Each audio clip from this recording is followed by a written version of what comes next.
বলছেন আমি বুঝি যে 7টা বছর দেখেন না, আপনারা হয়তো ভাবেন যে 7 বছর তো শেষ হলো, তাহলে আজকেই কেন বিচারটা হচ্ছে না? ওই যে র্যাবের উদাহরণটা দিলাম যে ও সন্ত্রাস করে, আদালতে গেলে সময় লাগবে, গুলি করে মেরে ফেলি, তাহলে আর সন্ত্রাস হবে না। তাতে কি সন্ত্রাস বন্ধ হয়েছে? সেটা তো বন্ধ হয় নাই। বিচার একটা প্রক্রিয়া। যদি 7টা বছর কষ্ট করেছেন, আরও কয়টা দিন একটু সময় দেন গুম কমিশনকে।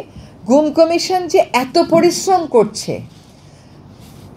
যেখানে স্বৈরাচারী শাসন বজিয়ে রাখতে সব জায়গাতেই নিজের লোককে রাখতে হয়েছে, সব জায়গাতেই মানসিকতা ওরকম করে রাখতে হয়েছে, সেখানে এত প্রতিবন্ধকতা পার করে যে গুম কমিশন সত্যগুলো উদ্ঘাটন করছে, তাদেরকে তো আশা দিতে হবে। আপনারা হতাশ হয়ে গেলে তারা এই কষ্ট কার জন্য করবে? তারা এই পরিশ্রম কার জন্য করবে? আপনাদের পরিবারের একজন সদস্য চলে গেছেন, কোনো সদস্য ফিরে এসছেন, আপনারা কেউ 135 দিন আয়নাঘরে থেকে ফেরত এসছেন। গুম কমিশনের কিন্তু ব্যক্তিগত কোনো ক্ষতি হয়নি, তারপরেও এই ঝুঁকিটা তারা নিচ্ছে আপনাদেরকে বিচারটা পাইয়ে দেওয়ার জন্য। আপনারা যদি এত হতাশার থেকে বেরোয় এসে তাদেরকে ওই সাহায্যটা করতে হবে এবং একসাথে এই পথটা চলতে হবে। যারা ভাবছেন যে বিচারের দায়িত্বে যারা আছেন তারা খুবই সুখে আছেন, কারণ রাস্তাটা খুবই পরিষ্কার, ব্যাপারটা কিন্তু সেরকম না। যারা সাক্ষ্য দিতে আসবে তারাও ভয় পায়, অনেকে সাক্ষ্য ঠিক মতন জোগাড় করে রাখেনি, তাদেরকে সেই ভয় ভাঙাতে হচ্ছে, জায়গায় জায়গায় ঢাকার বাইরে যেয়ে যেয়ে তারা সেই ভয় ভাঙাচ্ছেন। কাজে এইটা একটা প্রক্রিয়া, যে প্রক্রিয়াটা কারোর জন্য সহজ না, বিশেষ করে যখন 16 বছরের স্বৈরাচারের শাসনের পরে এই যাত্রাটা আমরা শুরু করি। অনেকেই গুম হয়ে যাওয়া ব্যক্তিদের পরিবারের সুরক্ষা দাবি করেছেন। গুম বিষয়ে একটা আইন গতকাল নীতিগত অনুমোদন দেয়া হয়েছে। সেই আইনে 24 ধারায় একটা বিধান রাখা হয়েছে যে একটা তহবিল গঠন করা হবে এবং ভিকটিম ফ্যামিলিকে আইনি সহায়তা দেয়া হবে, তাদেরকে ক্ষতিপূরণ এবং পুনর্বাসনের জন্য আসলে সহায়তা দেয়া হবে। সবটাই একটা প্রক্রিয়া বাবা। গুম করে ফেলা যত সহজ, মুহূর্তে হয়ে যায়, বিচার করে ফেলাটা কিন্তু মুহূর্তে হয়ে যাওয়ার বিষয় না, এই ভরসাটা সব সময় রাখবেন।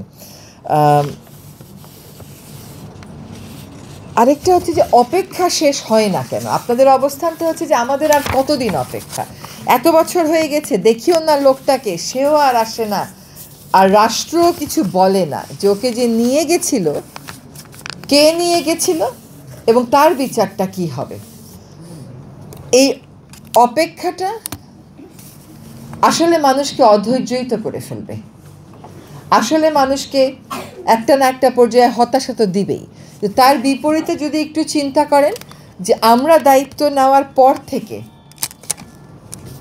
কী কাজগুলো করা হয়েছে, আপনারা চাচ্ছেন এন্ড রেজাল্ট, শেষ ফলটা দেখতে। আমরা আপ্রাণ চেষ্টা করে যাচ্ছি অপরাধীদেরকে আপনাদের সামনে আনতে। আজকে আপনারা অপরাধীদের নামগুলো বলে বলে এখানে প্রতিবাদ করলেন, বলে বলে এখানে বক্তব্য রাখলেন। 1 বছর আগে কি ভাবতে পেরেছিলেন যে এই কথাগুলো বলতে পারবেন কখনো? তাও তো ভাবতে পারেন নাই। ফলে পরিবর্তন হয়েছে। সরকারের পক্ষ থেকে আমি আপনাদেরকে আশ্বস্ত করতে চাই যে সরকারের সদিচ্ছার কোনো ঘাটতি নেই, বিচার পাইয়ে দেওয়ার ক্ষেত্রেও সদিচ্ছার কোনো ঘাটতি নেই। কঠিন কাটা বিছানো পথের যাত্রা করে একটা পর্যায়ে আপনাদেরকে সাথে নিয়ে বিচারটা নিশ্চিত করার ক্ষেত্রেও কোনো ঘাটতি নেই। বিষয়টা এমন না যে একটা আদালত আছে, আমি একজন অভিযোগকারী আছি, আমি বললাম আর একটা বিচার হয়ে যাবে।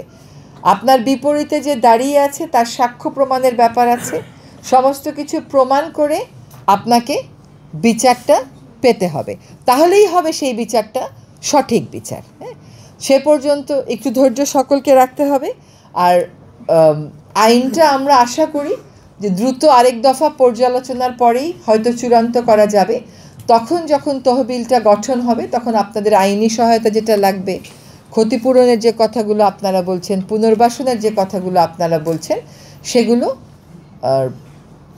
প্রক্রিয়াটা আশা করি আমরা শুরু করতে পারবো। আপনাদের এতদের ধৈর্য, এর পরীক্ষা আপনারা দিয়েছেন, আপনারা এখনও বিচারের কথা বলছেন, আমরা বিচারের জন্য চেষ্টা করছি। আমরা সকলেই যেন এক থাকি। আমাদের মধ্যে যদি বিভেদ সৃষ্টি হয়ে যায়, আমাদের মধ্যে যদি হতাশা ঢুকে যায়, তাহলে কিন্তু শক্তিশালী হয়ে উঠবে সেই গোষ্ঠী, যে গোষ্ঠী আসলে এই অপকর্মগুলোর জন্য দায়ী। সেই সুযোগটা যেন হতাশ হয়ে আমরা তৈরি করে না দিই। আর বিচারের দাবিটা যেন আমরা সবসময় জারি রাখি। আমরা আপ্রাণ চেষ্টা করে যাচ্ছি